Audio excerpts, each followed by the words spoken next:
기도하시겠습니다. 하나님, 오늘 이 자리에 우리와 함께하여 주시옵소서. 예수님의 이름으로 기도합니다. 아멘. 오늘 제목은 하나님의 성품, 완전한 사랑이라고 잡았습니다. 오늘 본문 마태복음 25장 31절에서 46절은 예수님이 돌아가시기 이틀 전 6월절을 앞둔 시점입니다. 오늘 본문은 예수님이 십자가 돌아가시기 전에 제자들과 마지막 나눈 말씀이시니 유언과도 같다라고 할 수 있겠습니다.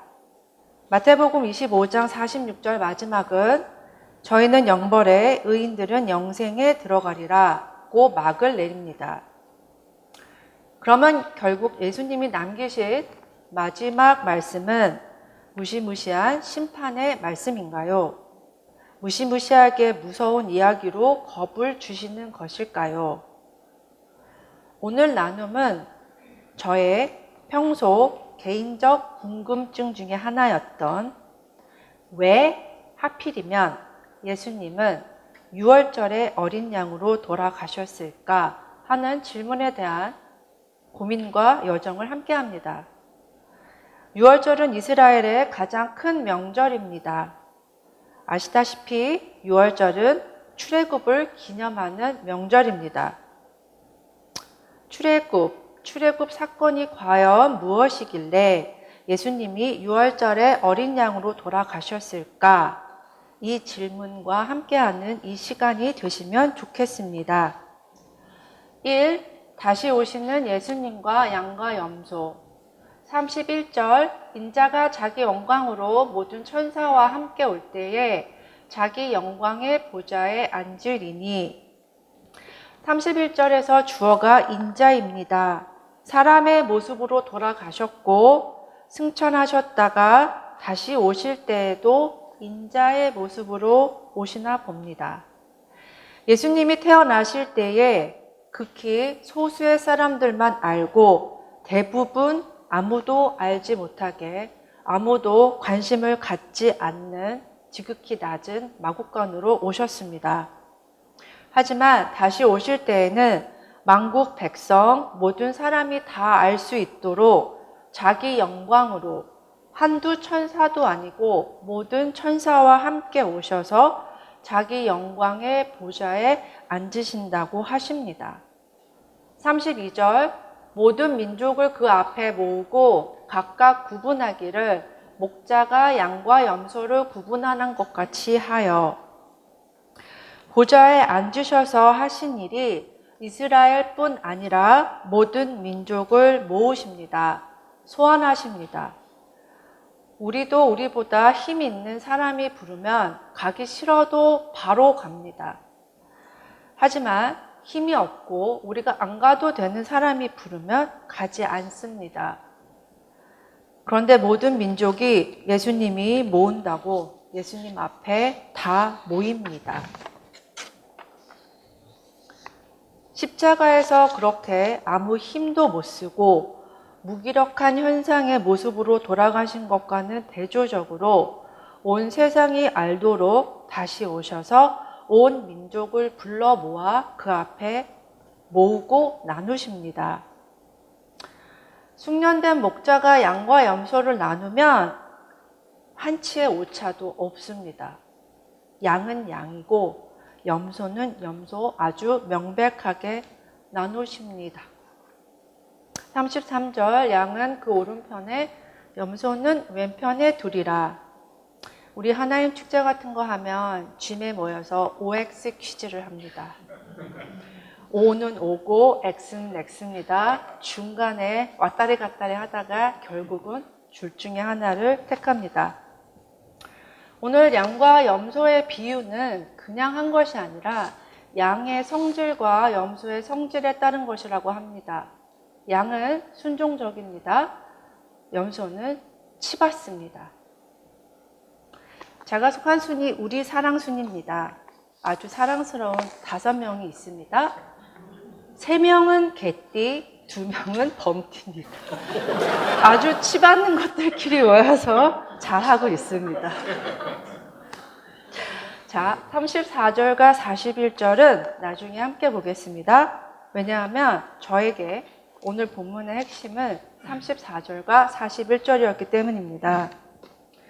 35절에서 39절은 의인들의 이야기입니다. 줄일 때, 목마를 때, 나그네 되었을 때, 이 말은 다르게 표현하자면 결국 항상 함께 했다는 의미입니다. 항상 레이더를 켜놓지 않으면 이웃이 배가 고픈지, 목이 마른지, 외로운지, 아픈지, 힘든지 서로 알 수 없습니다. 의인들의 마음은 항상 지극히 낮은 자들과 항상 함께 있었다라는 말씀으로 들렸습니다. 40절 임금이 대답하여 이르시되 내가 진실로 너희에게 이르노니 너희가 여기 내 형제 중에 지극히 작은 자 하나에게 한 것이 곧 내게 한 것이니라. 지극히 작은 자는 결국 그 보살핌을 그 준 이들에게 아무것도 되돌려 줄 수 없는 이들입니다. 그 당시 고아와 과부와 나그네가 지극히 작은 자의 사회적 계층입니다. 소위 내 것만 축내는 것들입니다. 마태복음에서 예수님이 내 형제라고 부를 때에는 언제나 하나님의 뜻을 행하는 제자, 교회를 의미합니다.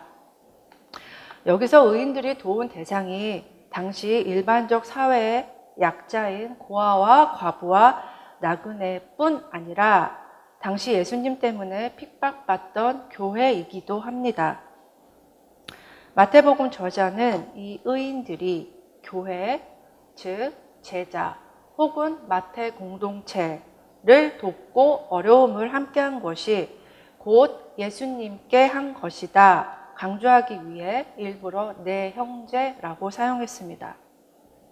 반면 45절 나오는 악인에게는 이들은 애초부터 하나님 나라에 관심도 없었기 때문에 내 형제라는 단어는 쓰이지 않았습니다.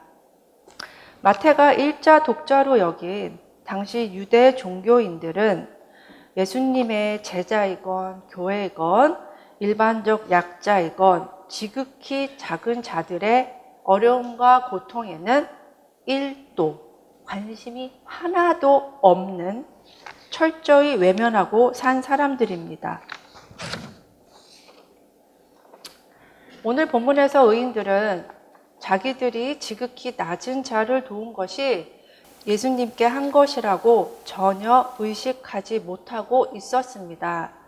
이들은 말하자면 사람을 외모로 보지 않는 하나님의 성품을 닮았다 생각되어집니다. 본문에서 악인들도 의인처럼 자신들도 구제했다고 항변합니다. 그런데 이들은 그들의 아픔과 고통을 덜어주기 위해서 함께 한 것이 아니라 자기 과시용이 목적이었기 때문에 예수님이 이들을 악하다 하십니다. 마태복음 6장 2절 그러므로 구제할 때에 외식하는 자가 사람에게서 영광을 받으려고 회당과 거리에서 하는 것 같이 너희 앞에 나팔을 불지 말라. 진실로 너희에게 이르노니 그들은 자기 상을 이미 받았느니라. 고린도전서 13장 3절 내가 내게 있는 모든 것으로 구제하고 또 내 몸을 불사르게 내어줄지라도 사랑이 없으면 중심에 진실함이 없으면 내게 아무 유익이 없느니라. 유대 종교인들은 자신의 가치를 돋보이게 하기 위한 수단과 도구로 마음이 상한 자들의 아픔을 이용했습니다. 유대 종교인들의 구제의 근본 동기는 진실함, 사랑 없는 자기 과시, 자기 중심적, 에고 만족을 위한 것입니다. 이것이 악입니다.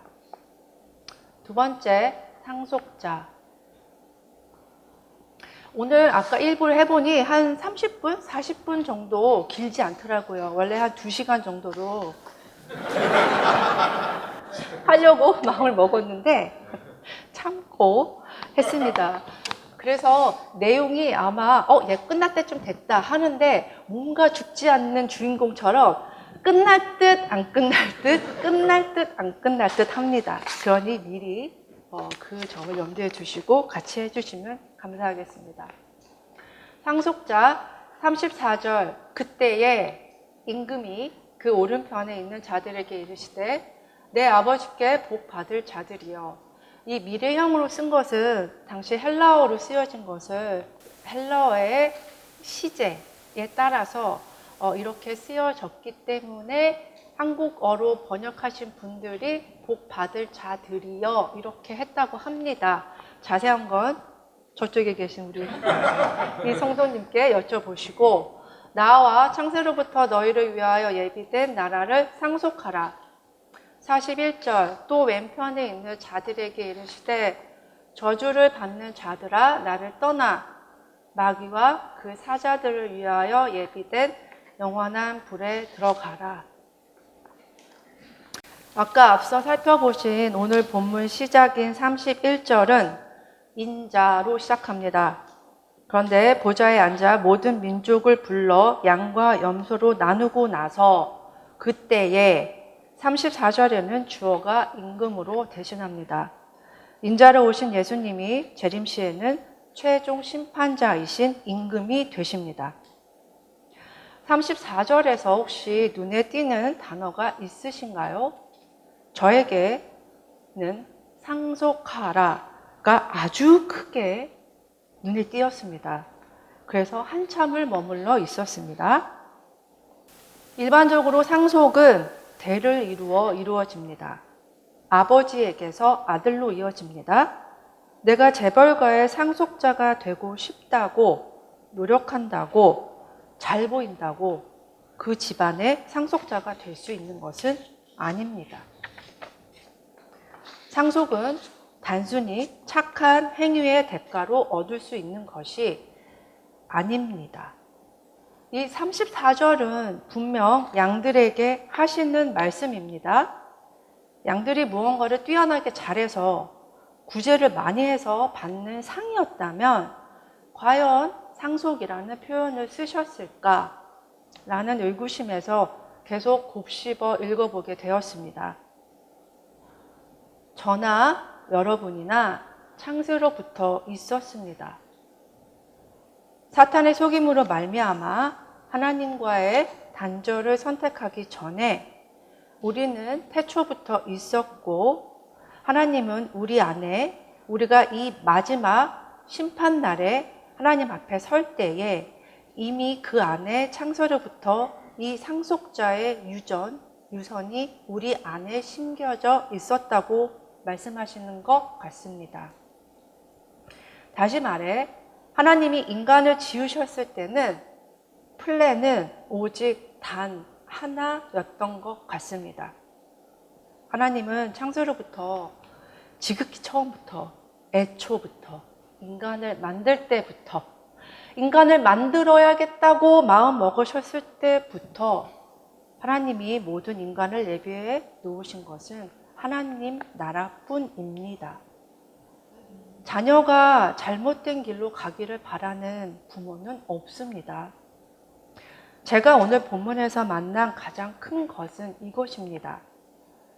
오늘 본문 양과 염소의 비유는 무시무시한 심판이 있으니까 조심해, 니네 잘해, 잘 보여 이 이야기가 아니라 태초부터 하나님이 우리 인간 안에 심어 놓으신 하나님의 형상, 즉 지극히 작은 자와 약자와 자기를 동일시하시는 하나님의 이 아름다운 성품을 우리 안에 유전자로 심어 놓으시고 이 유산을 받아 니네가 마음껏 살다가 왔느냐라고 물으시는 이야기 같습니다. 41절에 보시면 소위 지옥은 애초부터 인간의 것이 아니었습니다.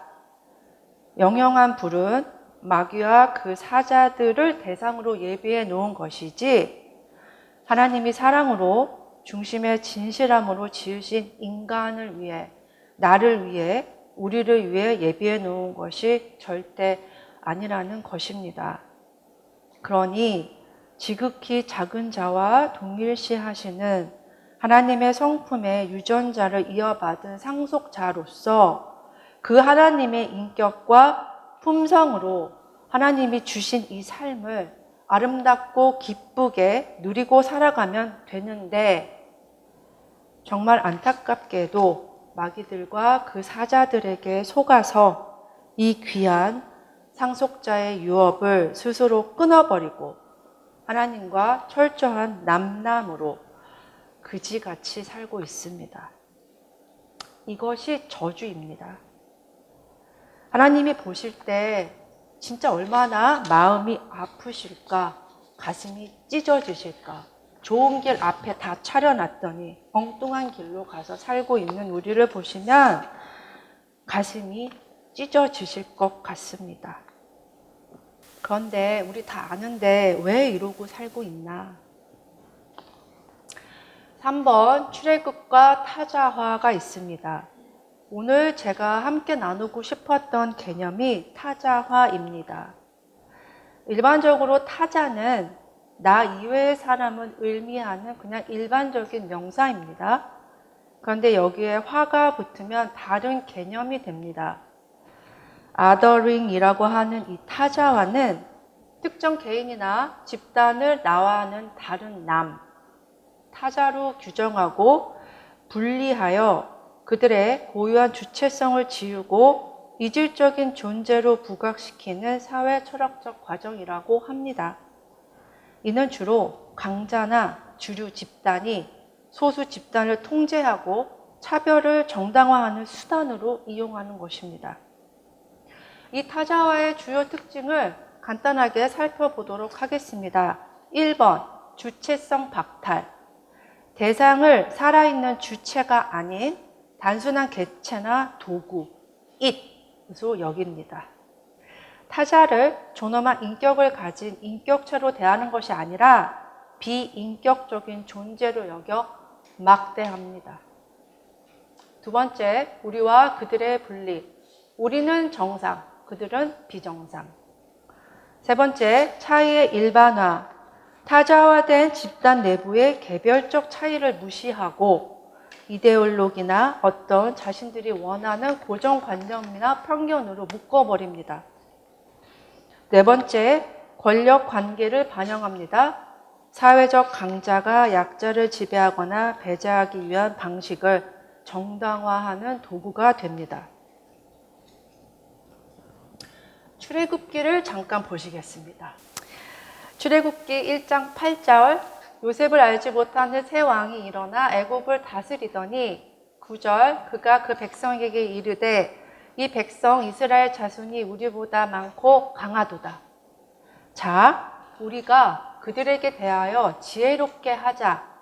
두렵건대 그들이 더 많게 되면 전쟁이 일어날 때에 우리 대적과 합하여 우리와 싸우고 이 땅에서 나갈까 하노라 하고, 11절, 감독들을 그들 위에 세우고 그들에게 무거운 짐을 쥐어 괴롭게 하여 그들에게 바로를 위하여 국고성 비동과 라암셋을 건축하게 하니라.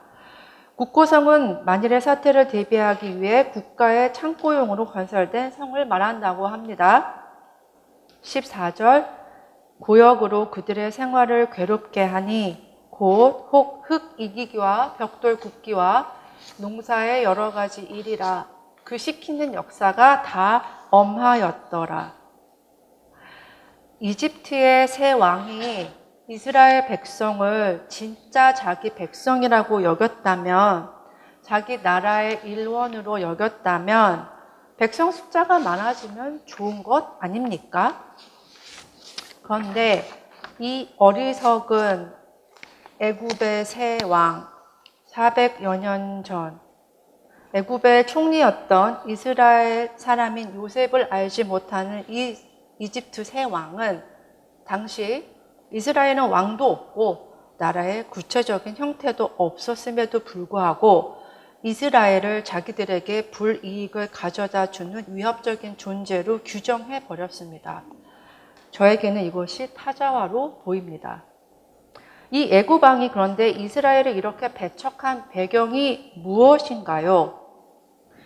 출애굽기 1장 10절 다시 보시면 자 우리가 그들에게 대하여 지혜롭게 하자 두렵건대. 애굽왕은 두려워서 일어나지도 않은 사건을 기정사실화합니다. 이 두렵건대는 어디서 많이 보던 것입니다. 창세기 3장 10절 가로되 내가 동산에서 하나님의 소리를 듣고 내가 벗었으므로 두려워하여 숨었나이다. 하나님을 떠난 하나님과 단절된 인간이 보이는 가장 첫 번째 반응이 두려움입니다. 이 두려움이 자기를 지킬 힘을 만들고 자기의 힘을 과시하고 약한 자를 괴롭히는 괴물로 만듭니다. 하나님께 다 맡기고 의탁하면 되는데 모든 것을 다 내가 하려 하니 두렵고 힘든 것뿐입니다. 애굽왕과 유대 종교인들이 보인 모습은 하나님과의 철저한 단절로 말미암아 자신들의 이익을 위해 타자를, 이웃을, 힘없는 약자를 자기 욕망, 자기 에고를 위한 수단으로만 여기고 지극히 작은 자를 인격을 지닌 인간이 아닌 잇, 즉 물건이나 수단으로 대한 것입니다. 철저한 타자화입니다. 그런데 하나님의 성품은 이들의 방식과는 정반대에 있습니다. 출애굽기 3장 9절 이제 이스라엘의 자손의 부르짖음이 내게 달하고 애굽 사람이 그들을 괴롭게 하는 학대도 내가 보았으니 10절 이제 내가 너를 바로에게 보내어 너로 내 백성 이스라엘 자손을 애굽에서 인도하여 내게 하리라. 하나님은 파라오의 욕망을 채워주는 도구로 사용되어 억압받던 이스라엘의 부르짖음을 듣고 그 아픔을 외면하지 않으시고 이스라엘과 직접 함께하여 출애굽하십니다. 출애굽 사건은 이스라엘의 의로움 때문이 아니라 애굽의 악함, 단절, 분리 때문이며 이스라엘이 가장 적기에 가장 약하기에 그 약한 자의 울부짖음을 들으시고 가장 작은 자와 자신을 동일시하시는 하나님의 성품을 드러내신 사건인 것입니다. 신명기 7장 7절 여호와께서 너희를 기뻐하시고 너희를 택하심은 너희가 다른 민족보다 수요가 많은 영고가 아니라 너희는 모든 민족 중에 가장 적으니라. 제가 이 타자화라는 개념에 접근한 계기가 있습니다. 한국에는 개근거지라는 용어가 있습니다.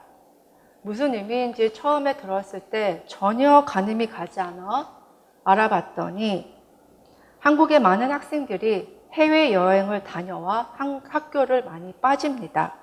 그러다 보니 출석 일수가 모자르니 학교에서는 아예 이 일정 여행 기간을 출석으로 인정해주는 시스템이 생겼는데 돈이 없어 형편이 넉넉하지 못해서 여행을 가지 못하는 학생들은 학교를 빠지지 않고 개근을 하게 돼서 이 학생들을 일컬어 개근거지라고 한다는 것입니다.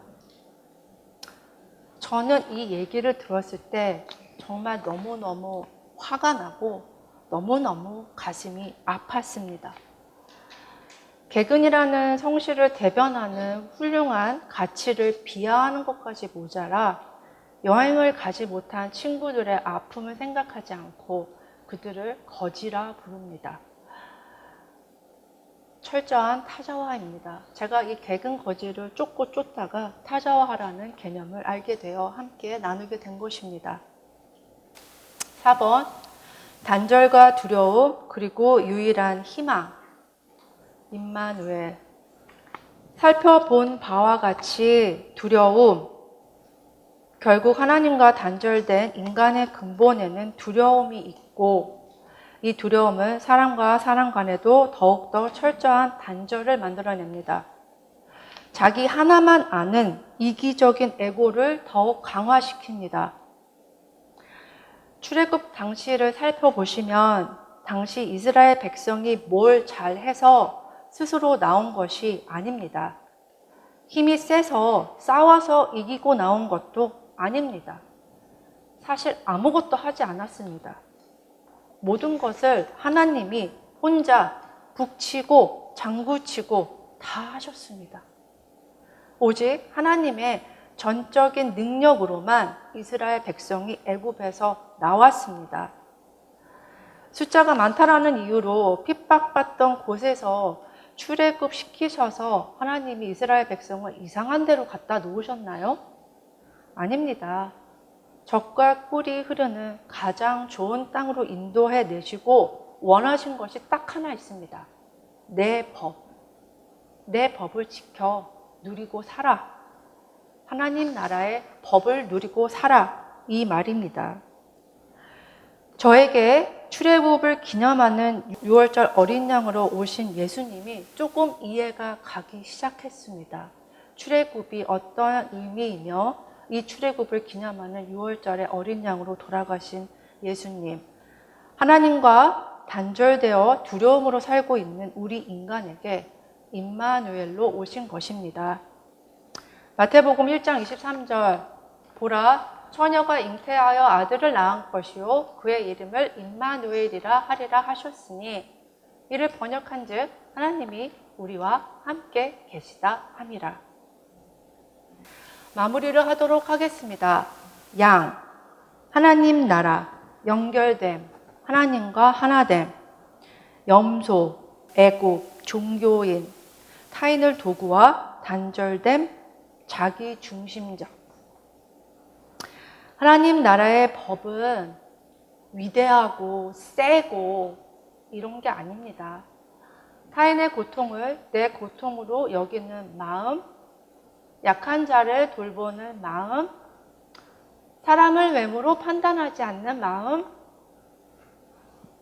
타인을 내 목적을 위해 수단과 도구로 삼지 않는 마음, 단절로 말미암아 두려움과 불안에서 비롯된 나 만들기 그만하기, 에고 만들기 그만하기.